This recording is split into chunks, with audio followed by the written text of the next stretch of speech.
新义山地原住民的议员施予兴旺，将对原住民族特别的税时节仪节日，希望台南有便利族人回乡的交通补助，另外牵涉法律诉讼服务以及经济弱势主体征收等权益，议员嘛一并争取。在会中伫争取大客车驾驶专业技术辅导时，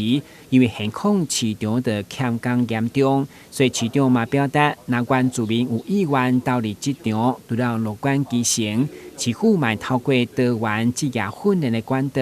让原住民不只做基层劳动工作而已。在桃园市，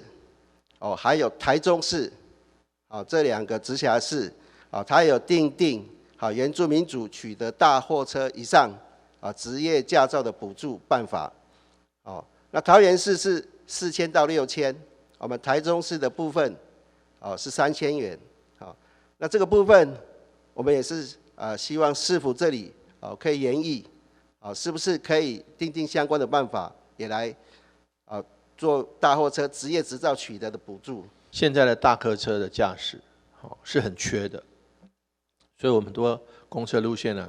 你说班次不够，上次不是有一个在麻豆啊哪个地方小朋友就直接在骑楼上面睡觉，所以他说我们的班次不够。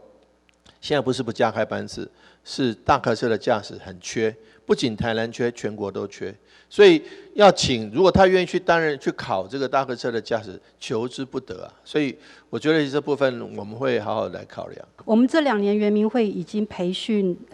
照服员、原住民照服员的专班，然后我们也有数位行销人才的专班。如果族人有需要，那我们也可以来开设这样的资讯会跟中央申请经费。面对议员争取原住民族的权益，市长会后表示，一定是依法对着就业聘用的保障以及同款条件，会加考虑原住民。另外，伫福利的部分，55岁以上原住民7月开始全民健保费用买补助来减轻负担。台南新闻管制林英光采访报道。